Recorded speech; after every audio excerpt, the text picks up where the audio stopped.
Ya, terima kasih Mbak Wina. Ya, Bapak dan Ibu sekalian, Pak Izan dan Bu Ria, mohon izin untuk memulai. Bismillahirrahmanirrahim. Assalamualaikum warahmatullahi wabarakatuh. Selamat pagi, salam sejahtera untuk kita semua, Bapak dan Ibu yang kami hormati. Alhamdulillah pada pagi hari ini kita dapat bersua ya. Di sini kalau saya lihat Pak Izanul Aslam ini dari Syahkuala ya Pak ya. Syahkuala itu di Aceh ya Pak atau di mana Pak? Ya di mana Aceh Pak. Benar, Pak. Oh luar biasa, alhamdulillah bisa silaturahmi pagi ini ya Pak ya. Ya, Dari salam kenal Pak. Aceh, baik. Kalau Bu Ria nih dari Yakes Telkom nih, Yakes Telkom teman-teman Yakes Telkom sering ikut kegiatan kami nih. Iya Pagi Bu betul. Ria. Iya pagi Bapak. Bu Ria juga mungkin udah beberapa kali ya. Iya sudah beberapa kali betul. Baik baik. Oh mungkin ingat Pak Made ya. Iya betul Bapak. Bu. Iya. Baik baik. Mungkin sekarang beliau-beliau sedang sibuk ya, tapi mudah-mudahan di kemudian atau di microlearning berikutnya bisa bergabung ya. Baik, Bapak dan Ibu, pada pagi hari ini microlearning ini kita akan membahas materi terkait dengan pengendalian dokumen dan rekaman. Jadi kalau kita berbicara materi kita pagi ini, itu ruang lingkupnya bisa seluruh organisasi, baik perusahaan, perguruan tinggi, apalagi kalau di perusahaan kan banyak sistem manajemen yang diimplementasikan ya, seperti ISO 9001 dan lain sebagainya. Sekarang ini perguruan tinggi juga tidak kalah kebutuhan akan pengendalian dokumen dan rekaman juga sama nih ya. Apalagi Pak Izan mungkin di kampus nih menjadi bagian dari SPMI nggak Pak Izan? Enggak Pak, saya kebetulan kemarin di fakultas kan terlibat di ISO Pak ya. Kita baru ISO ya. Jadi banyak yang belum tahu sistemnya. Saya juga termasuk. Makanya saya mau tahu ini. Baik Pak Izan. ISO apa kalau kita boleh tahu Pak?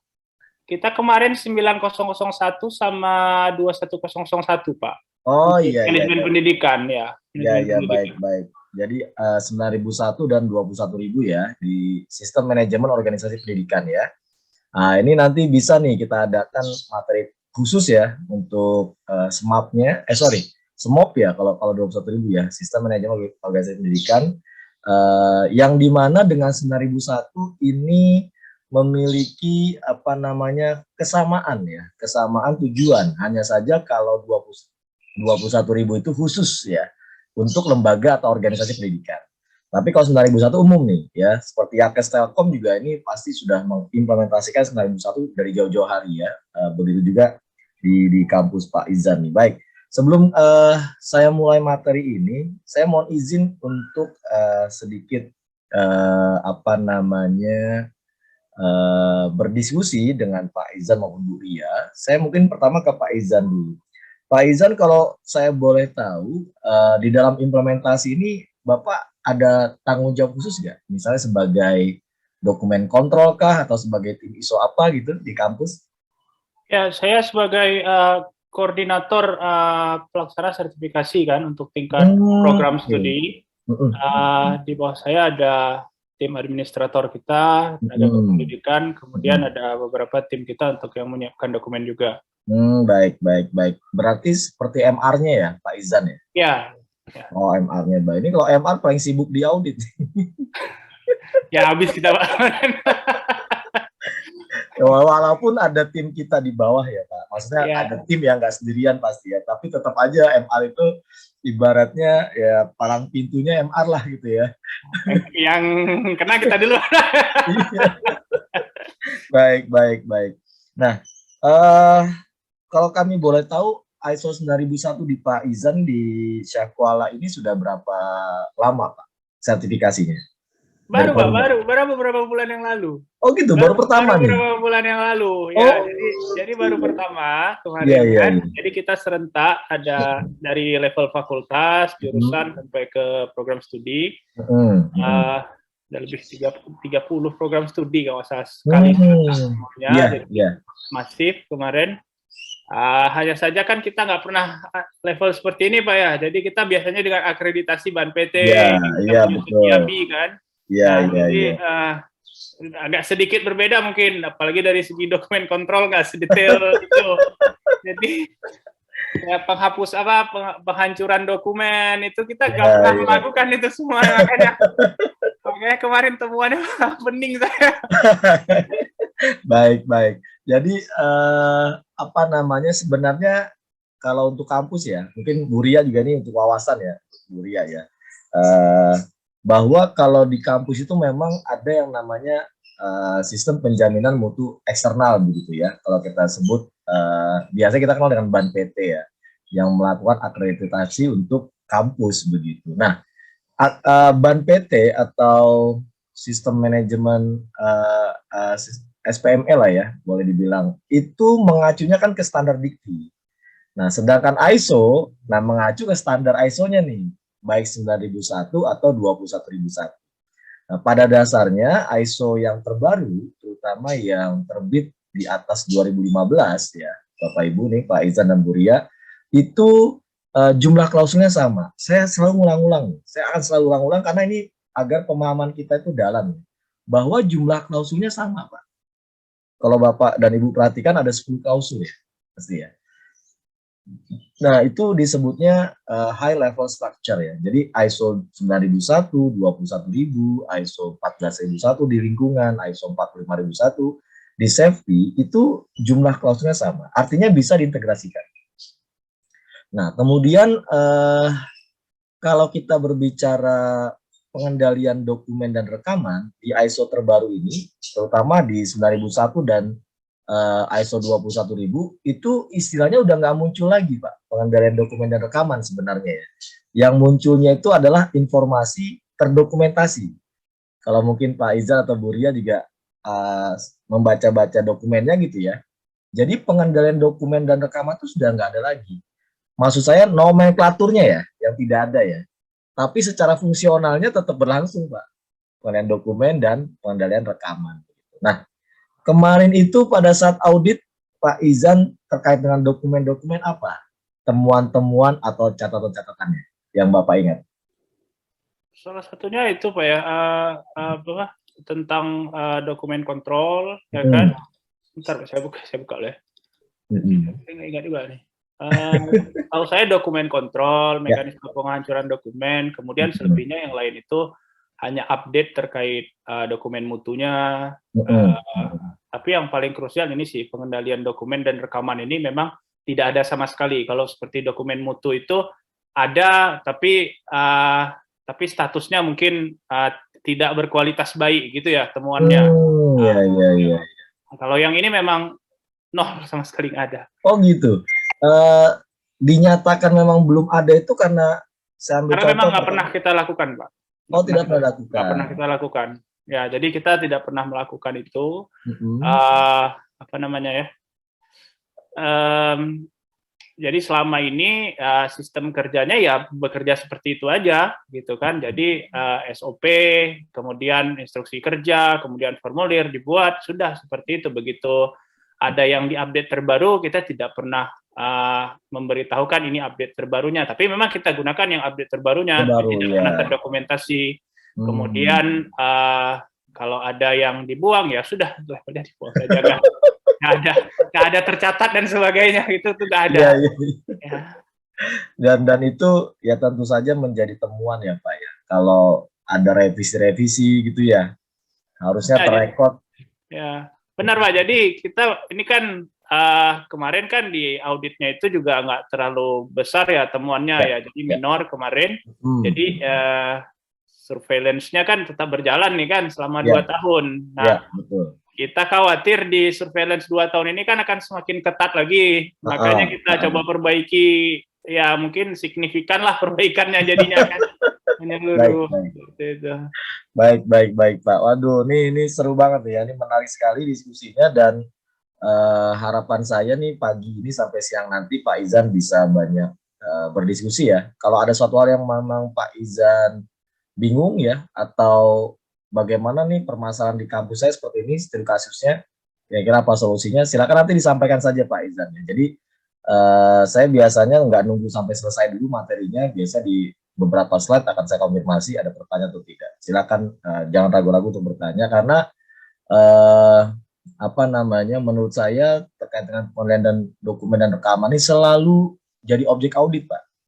Nggak bisa lari kita Pak. Nggak bisa lari dari hal ini gitu maksudnya. Ini nggak bisa lari dari kenyataan nih. Harus kita hadapi dan ini memang menjadi salah satu requirement yang pertama kali ditanyakan terutama ke MR. Terutama ke MR. Pasti yang ditanya mana daftar induk dokumennya. Biasanya pertama begitu tuh. Mana nih master list dokumennya mana nih? Kemudian SOP pengendalian dokumennya mana? Pengendalian rekamannya mana? Dari situ auditor akan mengkonfirmasi baru dokumen-dokumen yang lain ya. Manual mutu misalnya gitu ya. Prosedur, instruksi kerja, formulir dan lain sebagainya. Jadi nanti bisa kita diskusikan sampai siang nanti ya Pak Izan ya. Baik, nanti kita sambung lagi Pak Izan. Saya mau menyapa Bu Ria dulu. Bu Ria, pagi Bu Ria. Baik, Pak. Iya, Bu Ria. Bu Ria, saya lupa nih. Bu Ria jadi tim ISO atau tidak di Yates? Saya tuh gini, pertama sih cerita dulu ya Pak ya. Iya, iya. Pertama kan ISO tuh kan ada memang di bawah internal audit ya Pak ya. Yang ini tuh. Tapi sama dan pengendali dokumen tuh ada di yang megangnya tuh asalnya tuh di internal audit. Tapi katanya karena jadi temuan dan itu harus pindah ke sekretariat. Akhirnya tahun kemarin tuh dipindahkan ke saya. Sekretariat Ibu di Komsek ya? Iya, di Komsek. Dan saya tuh sama sekali tidak mengerti gitu kan. Jadi pasti terus harus belajar dan yang namanya klausul-klausul itu pun saya nggak ngerti gitu loh Pak. Jadi saya benar-benar yang aduh kok benar-benar sama sekali nggak ngerti dan saya tuh jadi seolah-olah semua pekerjaan dokumen yang ada di ISO itu dialihkan semua ke saya. Saya sih pertama nerima-nerima aja ya Pak ya. Cuma lama-kelamaan kok jadi ke saya semua ya. Masa sampai kayak apa ya, kayak kan kalau ISO tuh kayak mengarang gitu ya Pak ya dengan kata-kata yang ini gitu kan. Saya kan loh kok jadi semua kita yang ngerjain ya. Kan itu harusnya dari unit yang bersangkutan gitu kan. Nah, saya tuh di sini pengen tahu batas-batas apa saja dan apa saja sih yang harus dilakukan sebagai pengendali dokumen gitu loh Pak. Oh iya, baik. Ini menarik nih, menarik. Sejak kapan Bu Ria alih tugasnya itu? Tahun kemarin sih Pak. Cuman tahun kemarin tuh kita masih sampai sekarang sih masih dibimbing sama internal auditnya. Tapi udah apalagi tahun depan tuh kita struktur organisasi itu baru ya Pak ya di Yates. Jadi kan semuanya itu harus berubah ya Pak. Iya betul. Nah jangan sampai semuanya kita yang ngerjain gitu loh Pak. Saya juga biar punya gambaran ini harusnya yang ngerjain unit ini gitu loh Pak. Jadi sama sekali saya nggak aduh gelap lah Pak masalah yang ISO ini. Oke. Bu Ria timnya berapa? Yang bertugas untuk handling dokumen dan rekaman sistem manajemen itu ada berapa timnya? Sekarang sih baru 2 orang, itu pun dengan atasan saya.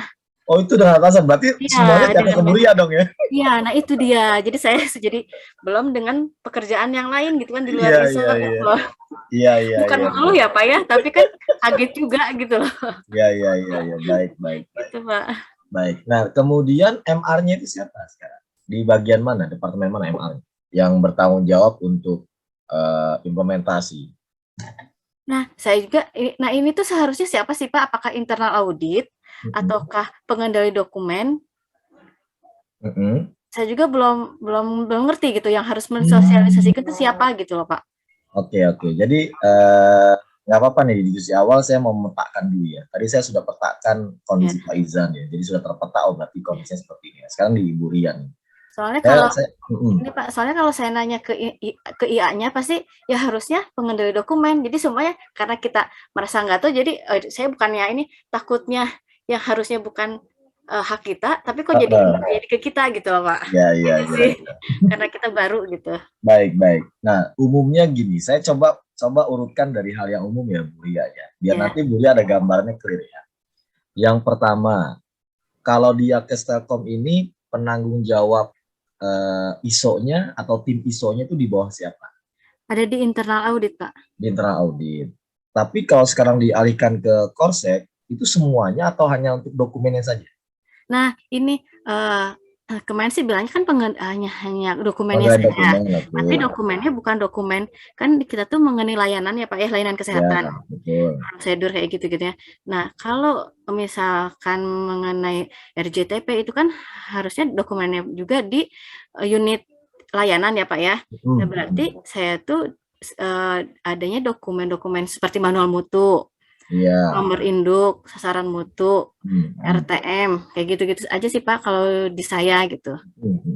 Tapi apakah kemarin sih ada wacana, ya udah dokumen yang ada di kita mengenai layanan verifikasi kayak gitu, nanti disimpan di pengendali dokumen aja. Nah saya kan ini emang boleh gitu, tapi jangan semuanya ke saya dong gitu kan.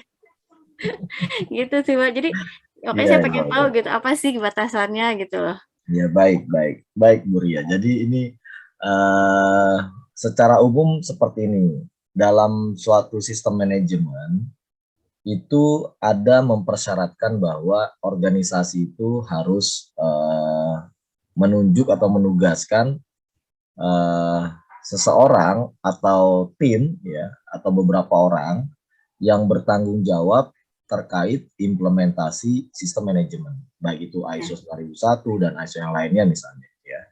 Nah, yang kedua, dalam tim ISO tersebut strukturnya itu ada MR sebagai wakil manajemen, orang yang bertanggung jawab terkait dengan implementasi.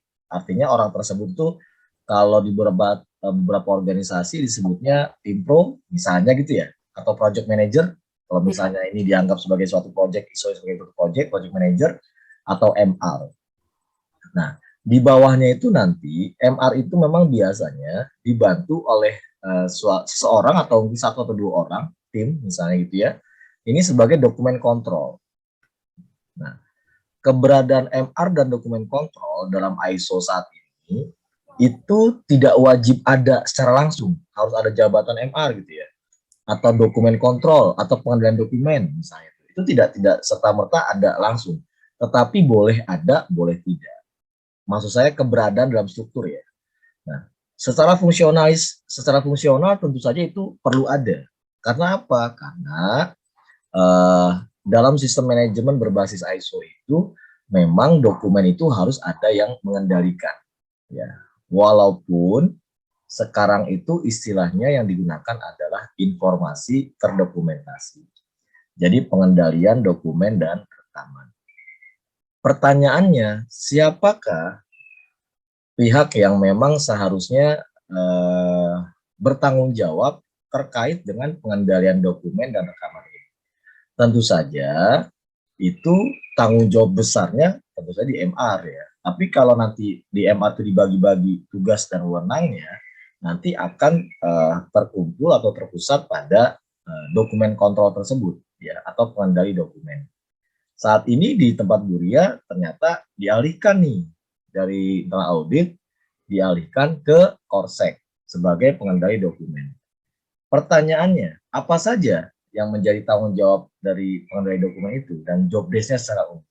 Jadi pengendali dokumen itu kalau boleh saya gambarkan ya, Bu Ria itu di Korsek nanti terhadap sistem manajemen fungsinya itu adalah seperti servernya gitu ya, seperti gudang dokumennya, seperti tempat penyimpan dokumennya. Jadi yang menjadi tugas tanggung jawab Bu Ria itu hanyalah terkait dengan pengendalian dokumennya, bukan penyusunan dokumennya.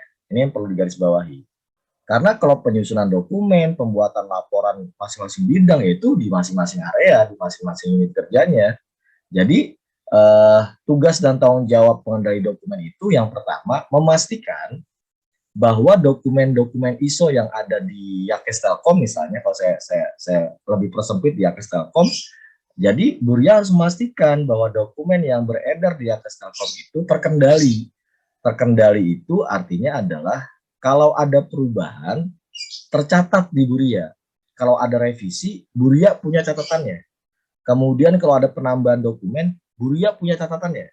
Jadi ada semacam catatan atau formulir yang isinya itu adalah dokumen-dokumen yang dimiliki oleh Yakes Telkom itu apa aja.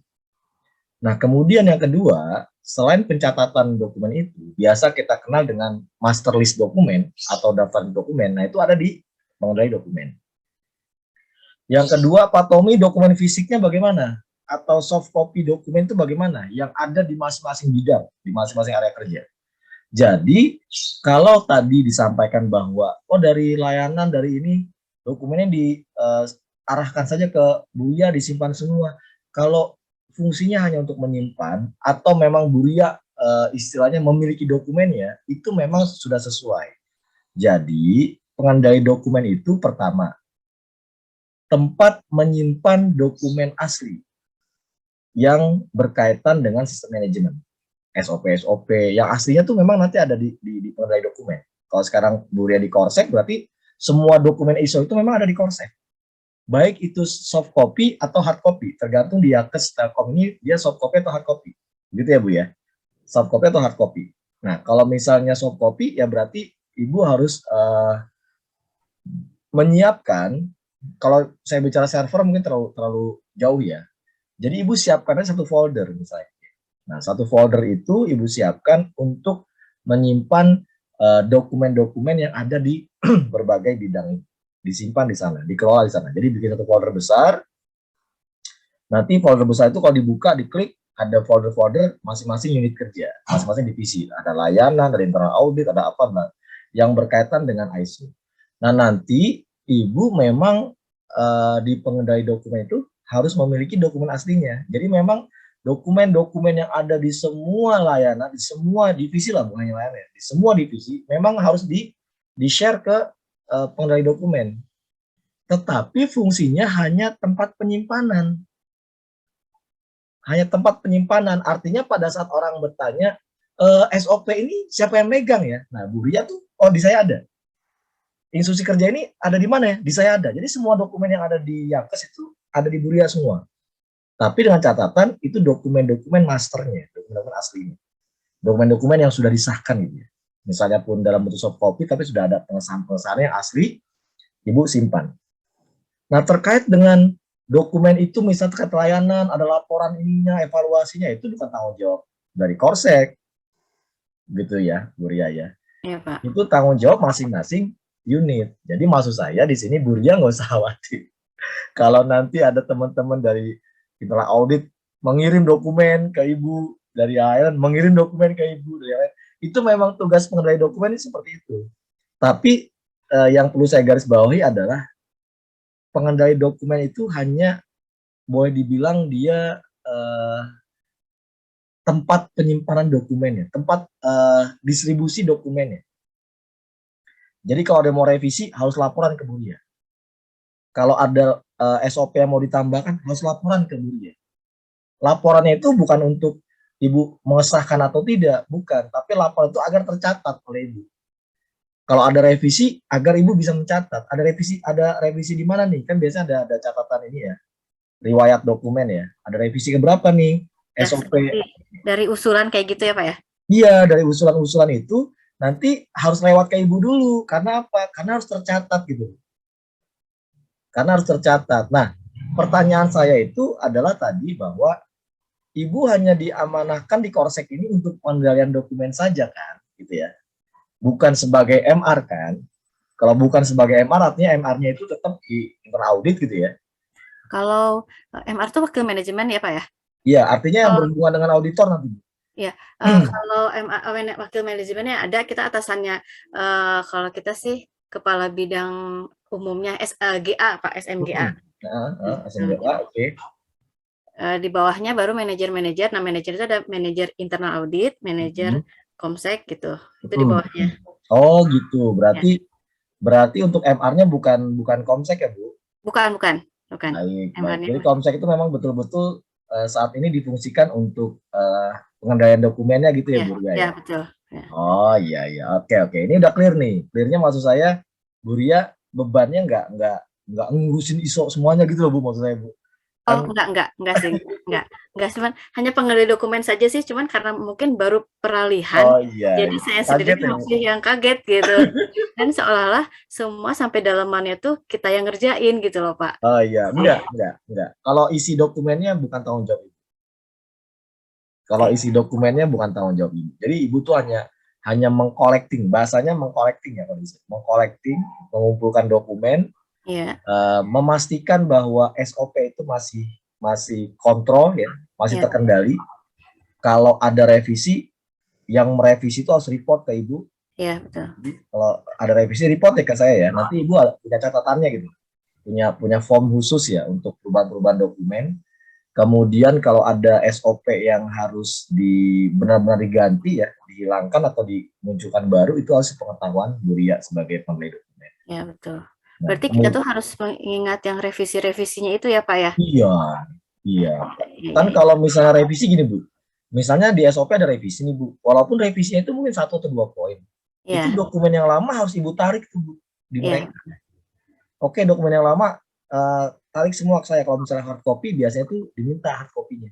Misalnya SOP-nya minta hard copy ya. Tapi kalau soft copy, berarti Ibu kasih pengumuman nih, baik melalui email. Biasanya sih kalau ISO itu kita mainnya di email ya Bu ya, jangan di WA ya. Ya. Jadi infonya itu ke email, kirim ke email divisi apa nih, bahwa diumumkan tuh ke seluruh tim mereka bahwa SOP 02 di tim mereka itu seri yang ini sudah tidak berlaku nih, sudah muncul revisi ketiga misalnya. Nah, revisi ketiganya kita share nih. Ini yang sudah direvisi ya. Nah, ini yang tidak direvisi nih, yang revisi sebelumnya sudah tidak berlaku ya, jangan digunakan ya. Nah, ini fungsinya Ibu nih di pengendalian dokumen, memastikan bahwa dokumen yang digunakan itu memang yang terkendali. Jadi jangan lagi yang sudah versi lama. Ya, betul. Begitu. Secara umum seperti itu, Bu Ria. Ada yang mau ditanyakan dulu? Kayaknya belum, nanti aja Pak. Banyak sih yang mau saya tanyakan Pak. Iya, baik. Baik, jadi secara umum seperti itu ya Bu Ria. Ya. Jadi pengendali dokumen itu terutama memastikan bahwa dokumen yang beredar di organisasi atau perusahaan kita itu harus terkendali. Makanya dokumen kontrol itu seperti Bu Ria itu punya stempel biasanya. Ya. Ya, baik soft copy atau hard copy ya. Kalau sekarang biasanya SOP sekarang kan banyak kan soft copy ya. Jadi ya kita paling tidak punya apa namanya stempel digitalnya lah gitu ya, tinggal kita sematkan terkendali atau tidak terkendali. Nah, kemudian tugas dari pengendali dokumen juga mensosialisasikan kalau ada SOP yang baru, ada SOP yang direvisi, ya, ada formulir baru yang harus digunakan. Nah, itu tugas dokumen kontrol tuh atau pengendali dokumen yang mensosialisasikan ya. Kalau misalnya di Ibu ada media komunikasi seperti mailing list atau email yang bisa blasting ke anggota, ada nggak kayak gitu? Nggak ada sih Pak, cuman sekarang jadinya kita bikin WA group sendiri dan ada di Dropbox paling gitu Pak. Oh, nggak apa-apa kalau kayak gitu, nggak apa-apa. Nah, ini terkait dengan WA group ya. Kalau ada dokumen yang Ibu share melalui WA group ya Bu ya, misalnya ya. Kalau Ibu men-share dokumen melalui WA group atau pengumuman atau informasi, saya mengingatkan di awal, informasi yang di-share lewat WA itu jangan informasi yang diketik ya Bu ya, diketik lewat WA ya. Misalnya pengumuman nih atau undangan meeting ISO gitu ya, atau undangan sosialisasi. Nah, itu harus dibuat dulu undangannya resminya, tanda tangan oleh yang berwenang, baru di scan PDF, baru PDF itu di-share. Nah, itu boleh. Jadi nggak boleh Bu ketik nih misalnya kepada gitu ya, masing-masing kalau divisi bahwa ada meeting ini hari tanggal, pakai ketikan WA gitu Bu, pakai tangan gitu. Nah, yang kayak gitu nggak boleh tuh. Ini aja ya, yang sebagai pengantar saja mungkin ya Pak yang diketik WA ya. Iya, diketik WA sebagai pengantar, tapi dokumen resminya harus Ibu share juga yang PDF-nya gitu. Ya, baik. Kalau dalam ISO itu boleh kayak gitu. Yang nggak boleh kalau Ibu ngasih pengumuman, kemudian dokumen-dokumen apa, info-info apa, itu sosialisasi apa, itu pakai ketikan tangan ya. Nah, itu yang nggak boleh. Nggak bisa dijadikan sebagai evidence. Yang jadi evidence itu undangan resmi gitu ya. Silahkan di-share melalui WA group, tapi undangannya itu undangan resmi yang memang ditandatangani oleh pejabat yang bersangkutan misalnya, lalu kita scan PDF, nah PDF-nya itu yang di-share, nah itu baru. Gitu ya Bu Ria ya? Ya, baik Pak, terima kasih Pak. Baik, kita nanti lanjutkan diskusinya. Saya masuk materi, nanti Bapak Ibu boleh merespon dari materi saya sampaikan. Baik, terima kasih Bu Ria, Pak Izan.